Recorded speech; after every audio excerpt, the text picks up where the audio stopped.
Welcome to Bitter Reality Brewing. Today we're moving the Citrus Rye IPA we brewed, fermented. We're not going to move it directly into the Kegerator or keys or whatever you want to call it. What we're going to do instead, we're going to put it in the keg and we're going to dry hop it with 5 ounces of hops. We're going to put Cascade, Chinook, Centennial, Citra, and Callista.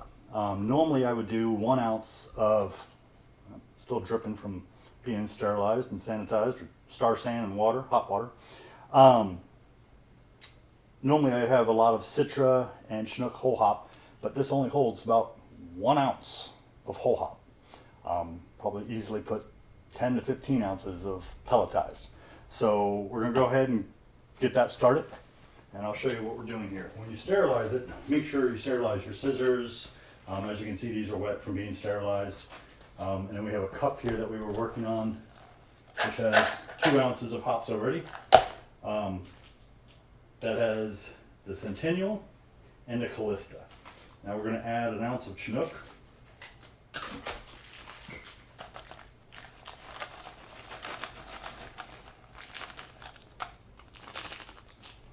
Love the smell of hops. Most people do, some people not so much.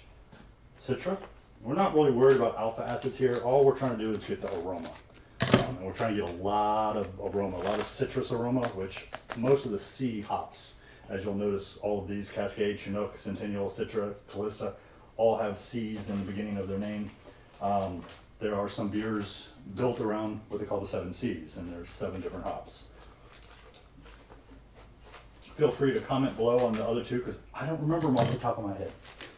Cashmere, I think, is 1, and the other one I don't know. Not off the top of my head. I think we've had Cashmere once, and it was a blended with other hops that we put in with it. Have not done a smash of that. Have done smashes of Chinook, Cascade, Citra, pretty much all of these except Callista. And actually Zythos and Apollo to me were even better. I like them better. Chinook was nice though. Okay, then we have this, which is sterilized. We're just simply going to dump all 5 ounces in there.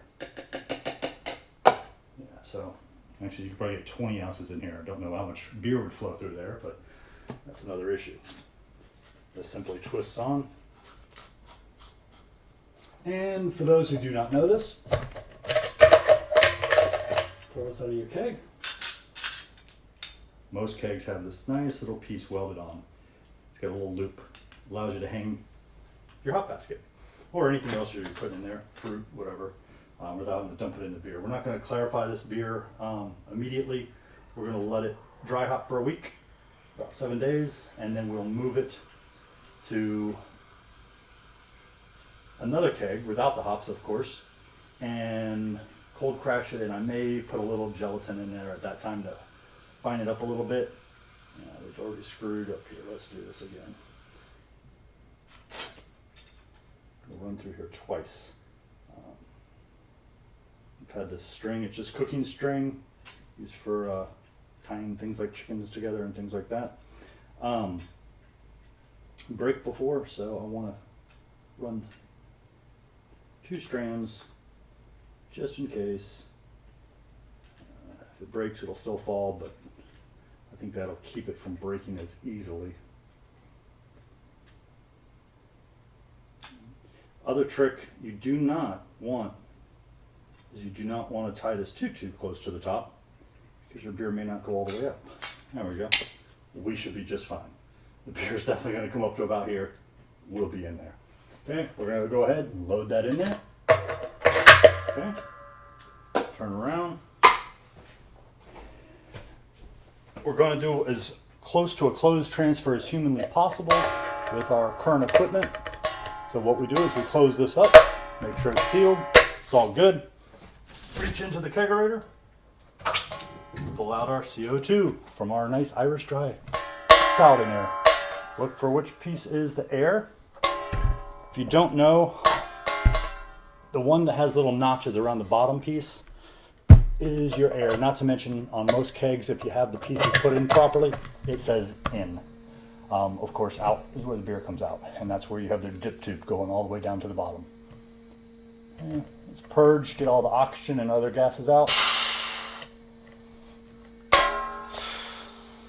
I already smell a little bit of the hop aroma, just a tiny bit.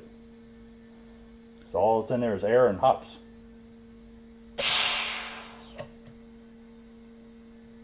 Just a little bit more.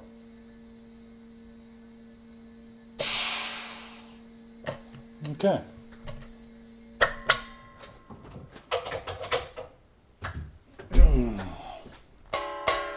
Now what we're going to do is we're going to take this, we're going to put it on a chair, which I'll lower the camera here in a second. Go here. This is just a keg with water in it. This is our pump system, and what we'll do is lower it into here.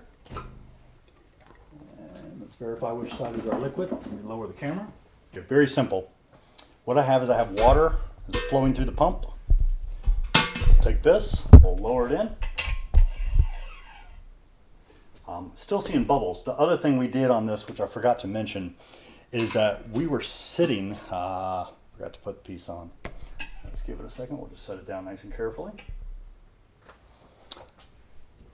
We were sitting at about 1.069 on our original gravity, although the tilt hydrometer I use, after being calibrated and sitting in there for part of the day, said it was 1.071, which I'm led to believe that's probably a little more accurate. Our final gravity actually stopped at 1.020, which I have a problem with that. The problem is the beer is going to be overly sweet. We used 6 pounds of liquid extract in pale liquid extract, and then grains, a lot of rye, 2 pounds of rye, pound of wheat. So what I did is we were using the Citrus Imperial yeast, which does a great job, gives it a nice citrusy aroma. They do recommend mixing it with Barbarian a lot to really plow through the wort. So I put a little bit of Barbarian when we stopped at 1.020. Nothing happened. Sat there. I was getting very frustrated. Did not want a super sweet beer. So what I did after that was I gave it a bug. I added Funk number 3. Funk number 3 plowed through basically another 4 points. So we got down to 1.016. And with the bubbles I'm seeing, we may even get down to 1.015. I'm okay with that. According to Beersmith, our final gravity should give us a alcohol content of about 7.4%. I wanted it to be a bigger beer, not quite crazy imperial, but definitely wanted it at the 7 or just above the 7 percentile. So we're doing great there. We're on mark for that. It will have some residual sweetness. That's okay. Would I prefer less? Yes. Am I okay with it? Sure. It might bring out some more of the citrus flavor. Kind of like when you drink coffee. It's nice, but if you add a little sugar to it, suddenly you can taste a little bit more of that coffee. Okay. I'm going to get a little noisy. We're going to turn on the pump, wait for the beer to hit about here, and then we're going to switch the disconnect over there. Comes the beer. And we have beer. Okay. Let's fill our keg. Oh, almost forgot one other thing. It's one of those forgetful days.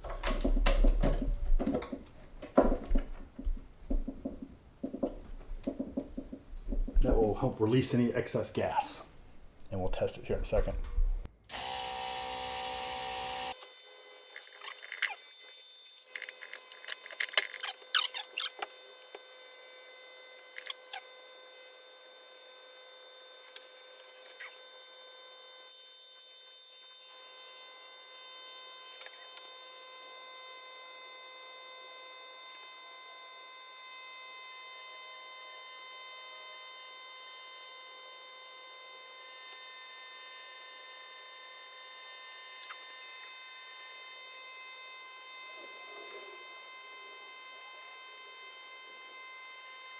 Get towards the bottom, what you're going to want to do is tip the bottle. Like, yeah, I'll give it a minute more and then I'll tip it. Here we go. Bring it over like this. Make sure your crud, which is all that lovely junk on the bottom, doesn't come sliding over. Most of the time it will not. Sometimes it's very fine and it will.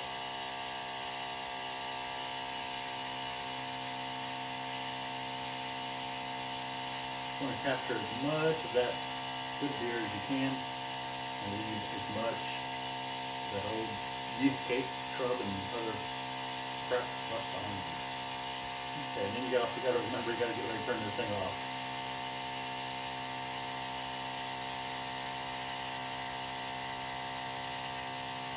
catching some yeast a little more than I want. Okay.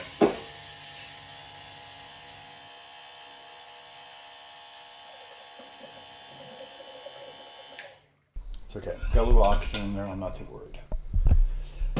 Put in here.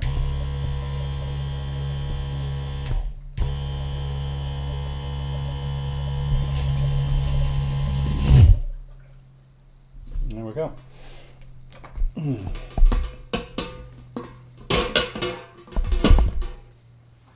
And as I always have paper towels because I'm a bit of a mess and a bit of a klutz. Okay. And strong recommendation, star sands or water at least, just to get the residue off so it doesn't get sticky. Pull this off. And since we did get some oxygen in there towards the end, let me move this up here. And we'll simply put some more CO2 and purge that out. Full keg is a lot heavier than an empty keg.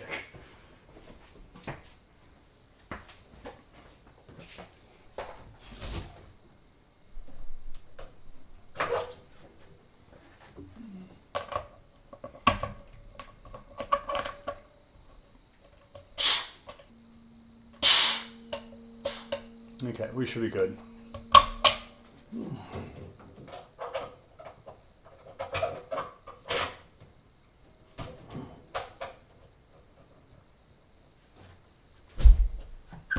And that's it. We have officially 5 gallons Citrus Rye IPA sitting at about 7.5 almost, 7.4%. Little tilt hydrometer sitting down there. Gonna have to get that out and clean it. It's about due for a battery change.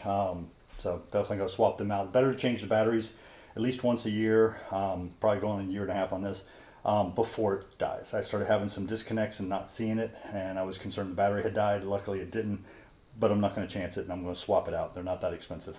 5 ounces of hops sitting in here: Cascade, Chinook, Centennial, Citra, and Callista. And we're at approximately, which is kind of rough, as some beers can be at 40 IBUs and taste very bitter, and other beers can be at 200 IBUs and not have that much bitter, especially now that you have your brewed IPA style. But theoretically, we're sitting at about 99 plus IBUs. So should be nice, a little bitter. Definitely citrus. The whole key was the yeast and the hops are for very citrus forward beer. The Funk number 3, definitely going to add some more citrus and a little flair. It's the best thing I can say. It's going to add a little character to the beer, but hey, it's all good. Thank you. Okay, it's been 7 days. We've dry hopped the Citrus Rye IPA, and we're simply going to do a transfer from one keg to another. This keg has already been purged with CO2, so we're good. Put the blow off valve up here. As you can hear more air coming out.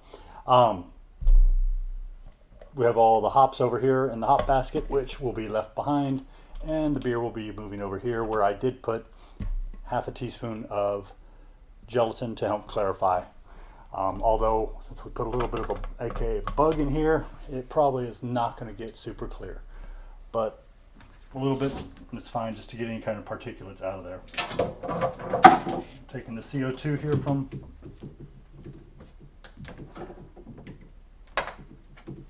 Kegerator system, and we're going to pop it up here, which I want to lower it down to 5 psi. I don't want to go nuts here. So there it goes, 10, and we'll bring it down to about 5. And that's pretty much it. We're just going to let it run. When it gets to the end, we'll hear some bubbling. We won't have any more liquid flowing through here. I have a small tube right here with the quick disconnects. It makes life super convenient, but because it is a smaller tube, it's going to take a while. Normally I used to use this larger hose. It goes a little faster, but I figured less area to cover, less to worry about, less to wash, and easier to clean up. So the weight is not a big deal. And we'll keep going. It's time to try the Citrus Rye IPA. I got these off Amazon. I bought them. It's not a sponsored thing. Kind of a little different.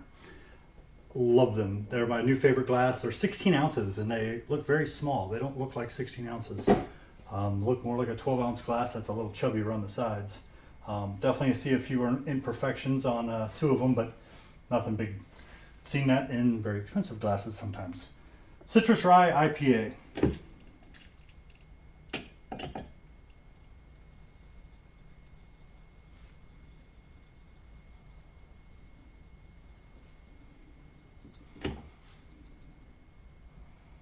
Okay, for some reason we got a little too much foam, but it's going away quite fast. Definitely a cloudy beer. It is definitely far from clear. We used Imperial A20. I don't know if it was a little slow on the fermentation or I was impatient. Threw a little Barbarian in there and then got really frustrated and was really worried maybe I didn't get enough oxygen in there. Wasn't getting down to where I wanted it to for the final gravity. So I threw a little bug in there, basically a little wild yeast. It was known for a little more of the citrus forward. Yeah, very, very, very, very cloudy. But smells amazing. Smells literally, I mean, you can call it a New England IPA if you really wanted to. I don't care. I would like it when it's clear, it's pretty, but other than that, I care about the flavor. When you're doing any kind of craft brewing at home, flavor, as far as I'm concerned, is number one. Everything else behind it. If you're going for competition, based on the style, of course, then you may want to worry about clarity. Still would worry about flavor first, but that's okay. We hopped the hell out of this, and the yeast itself was also very citrus forward. We dry hopped with quite a bit of hops. All I smell is citrus. I mean, literally, it's like blended citrus. You smell a little grapefruit, a little lemon. Definitely any kind of like an orange or tangerine, more orange, I think.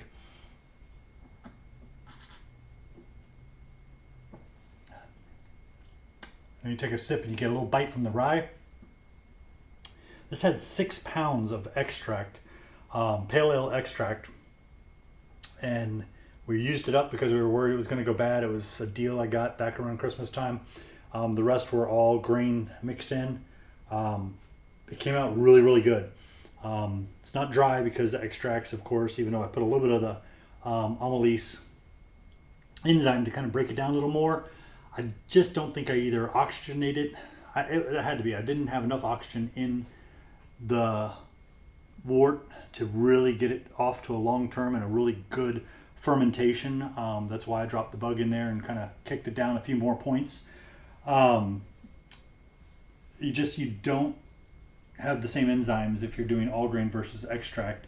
You get what you get, and that's the way it is. And if you do step mashing, you're used to being able to get what you want to get. And I like to do step mashing. I like drier beers, so I usually have 2 or 3 steps before going to 168 and mashing out. Great beer. My oldest has already stolen a gallon of it, so he told me he'll be hitting it until it's gone. Just great IPA. It's not overly bitter. It definitely has a little bit of bitterness to it, but it's got a lot of citrus. Don't forget to hit the like. Entertained, appreciate it. We'll share the recipe out there. Subscribe. We'll love you for it. Comment if you got a question. Comment if you got a suggestion. If you have a very hop forward IPA you like to brew, let us know. We'd love to be take a look at it, see if it's something either we want to brew or maybe we want to make it our own and modify it a little bit and brew it a little different. Thank you again. Thanks for joining Bitter Reality Brewing.